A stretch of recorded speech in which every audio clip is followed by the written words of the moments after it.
We're increasingly dependent on technology.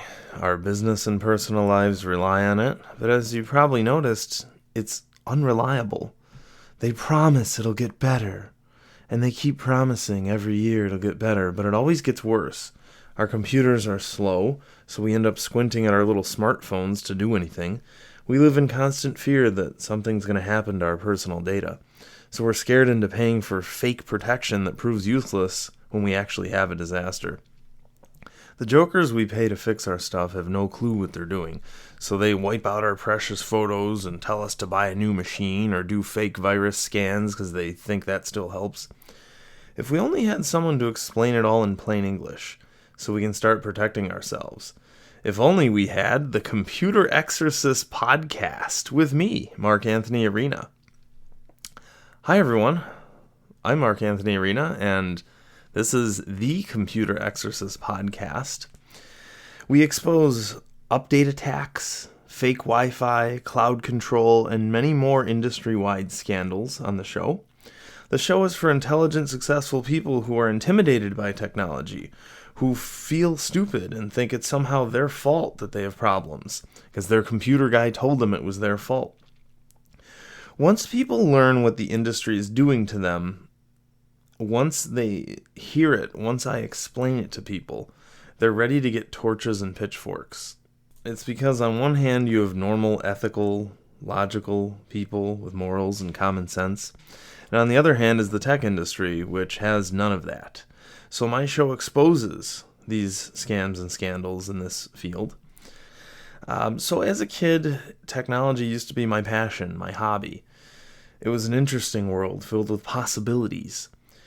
Then I watched the industry go from user-friendly to user-hostile, because companies learned if they kept people in the dark, if they kept things complicated, they could milk people for fees, like cloud control and cloud protection, and oh, you need to put that in the garbage because we don't support it anymore. In 2009, after having done this tech support for friends and family for most of my life, around 2009, I was at my dad's cousin's sister's best friend's house setting up a computer. And my girlfriend at the time said, "Hey, you're good at explaining stuff. Why don't you do this for a living?" And I said, "I don't want to do this for a living." And she said, "Well, you're broke. You might as well." So I've been here ever since. What I discovered, again, I started out as a guy just trying to pay the bills and not be so broke anymore. And what I discovered is the entire planet is being screwed around by this industry. We're all having the wool pulled over our eyes. Again, if you sit back and realize and notice, why has all this stuff gotten harder? They tell you it's getting easier when in reality it's getting worse and more ultra complicated every day. And in this show, we'll get into the mind of the computer programmer and explain why they love ultra complexity. It's because they basically have ADD, and they think that more is always better, and new and more features and newer and more is always better, when in fact it's always worse.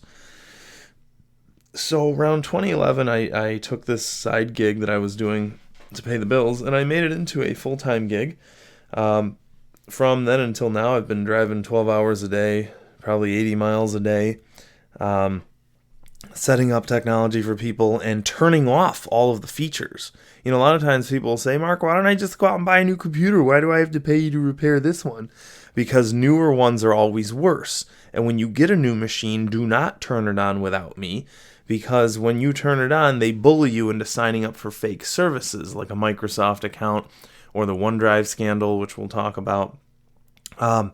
I show up and I turn off everything possible on these machines so that they actually function in a way that's actually to your benefit, as opposed to being recording machines and advertising machines that are owned by the manufacturer and controlled by them. So, again, as I realized that this industry was so massively sinister, in 2012 I started teaching local classes. I did that for a few years at local rec centers. I wrote a book, which I released in 2017, that it's called How to Protect Yourself from Your Computer, and it explains this industry and all of its things in concepts and scandals in plain English. So it's meant for the everyday person. Then I was a local talk show host from 2012 to 2022. It was called the Computer Exorcist Show, and it was on WYSL locally. But I created this podcast in the hopes that my message will spread beyond my hometown. The world needs to know what's happening here. I'm no longer just a guy driving around his city helping people out trying to pay the bills. I discovered some things that the world needs to know. So that is what you can expect on this new Computer Exorcist podcast. And of course, visit thecomputerexorcist.com to learn more about me and my company, which is Technosophy. And you can certainly support any of the sponsors we have for the show. I recommend things, and then they give me a commission for that. But it's all things that are real and reliable and ethical products and services that I have used and I recommend. So, hope you're excited for the show, and thanks for listening, and tell all your friends.